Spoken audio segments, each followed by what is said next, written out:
What's up, guys? Welcome back to the channel. Here we are with another reaction video, and in this one we have the real reason Americans are biased against Indians. This American isn't, but I know y'all talk about Americans in general. So before we dive in, if you guys happen to enjoy it, please don't forget to subscribe, give the video a thumbs up. Also, if you would like to support this channel by becoming a member, all you gotta do is hit that join button to receive your exclusive benefits. Now let's dive right in. So, what was your experience like dealing with the Indian bureaucracy, getting documents, getting permits? I have successfully avoided it as much as possible. Yeah, I feel like going past immigration is the most I have to deal with, and the way I deal with that is sucking up to them and pretending not to understand Hindi.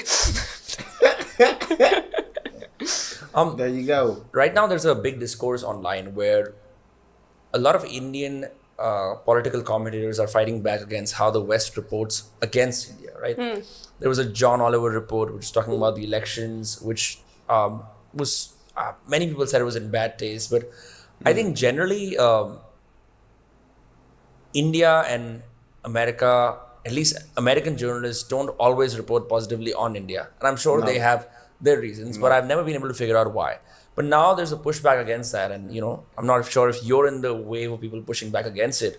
But why do you think this has historically been the case, where American media needs to show India as a place that constantly needs help, or or is an emerging power but has too many problems, so they would be better off on not getting certain like Security Council? I mean, like some major That's a institutional great seats question. that will help them get more global power and get more things done. That's an absolutely amazing question. I believe now, if we're talking about in terms of now, it's in terms of they don't want India to raise. They are an emerging power. They don't want India to continue to rise because at a certain point, and the U.S. looks at it like we want to be the superpower here, and if India continues its rise, it is going to become competition. And U.S. is eyeing that like, no, we don't want competition. We want to be the top dog. In the past, I'm not completely sure. I feel like that's a great question, and I can't wait to hear her answer. Y'all let me know what you guys think. Yeah. I think a lot of people misunderstand journalists in America because they think there's some kind of conspiracy or direct order given to them to report only bad things about India. But basically, no one needs to tell you any of these things because it's just true that Americans look down on India. There's no way to paint that. Like, when I say I live in India, like, you're not going to hear respectful questions about India. You're not going to hear about, you're going to hear questions about cows and that kind of shit, But I feel like that goes back to what the media has shown us about India and what they've told us about India. And so, yeah, she's saying journalists don't have to really say anything bad about India. There's no order to say bad things about India. But journalism and media have said it so much in the past that Americans believe okay, this is a poor country, this is not a developed country, this is not a great country. And so it just kind of ties back to, well, that's what the media portrayed India as. And so even if you don't say it now, it's already stuck in a lot of Americans' minds, especially Americans who aren't going to take the time to look up India and research and not watch these videos. I've gotten to watch plenty of videos to let me know that India is an absolutely amazing country, and it is still on the rise economically, military-wise. It has got great partnerships with so many different countries, and they're getting a seat on a lot of these councils. And if they're not allowed a seat, they'll make their own council. But in America, we're not shown that. The media, as she said, there's not an order to say about that, but that's what we've been shown in the past, and so that's why in a lot of Americans' head, they see India as a poorer country. And I'm not saying they should look down on India, because that's not right in any form or fashion. You should never look down on anyone, but that's just what India has been portrayed as.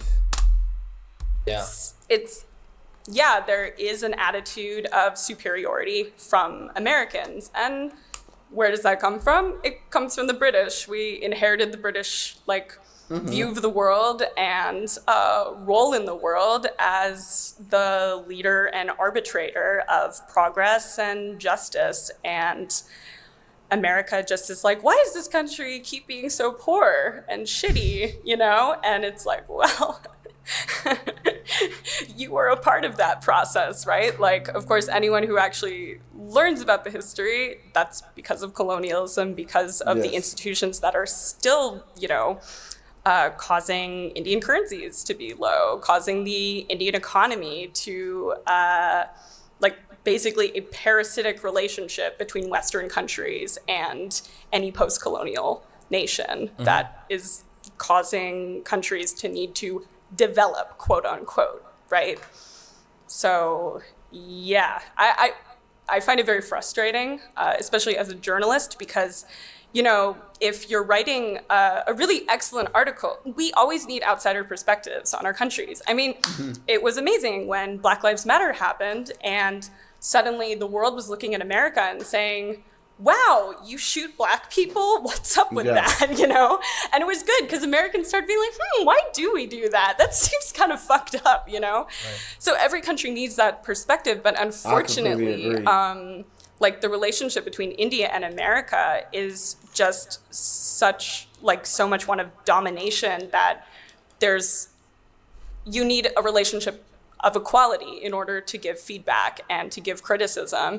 And now anyone who's criticizing India even justly from an outsider perspective is just going to be labeled as like a Westerner who looks down on the country, right? So that relationship needs to be fixed. And how did your perspective change? Because I think that most of your articles often, or your essays or your videos often talk about this mistaken lens with which the West views India. How did was it living here? Did you become empathetic to the living conditions of Indians? Did this country become your home in some way where you felt deep kinship with what it stands for? I think, it's kind of corny, but the first trip that I came to India, I was very much learning about, Gandhi, and his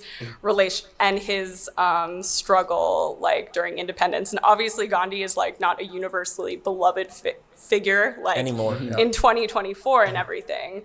But the idea of this non-violent anti-capitalist revolution very much struck my teenage mind in the first place.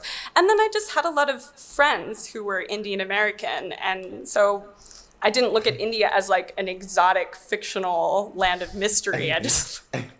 I was just like, I have a friend and she speaks a language called Kannada, what's up with that, And every time I go to her house, there's always different movies playing, but they're always starring the same guy, which was SRK.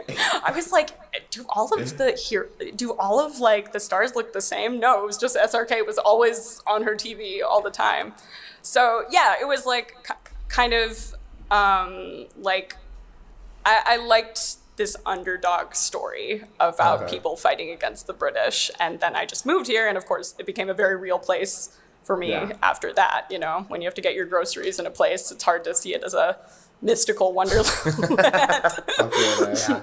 Yeah, that's so true. So it sounded like her perspective changed. The first time she came to India and was, I guess, looking as a journalist on a track towards looking about more information or research towards Gandhi, and then she came over and actually ended up moving there.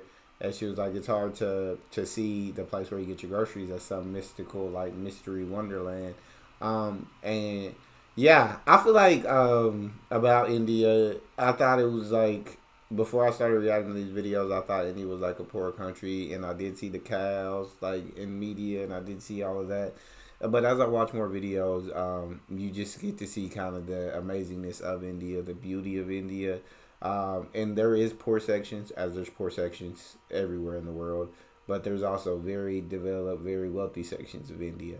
You get to kind of learn about different entrepreneurs in India that are very, very successful. And the one, I can't remember his name, who built that freaking building that's his home, that's ridiculously high, that's completely amazing, and pays so much for his children's weddings, and it blows my mind, and it's awesome.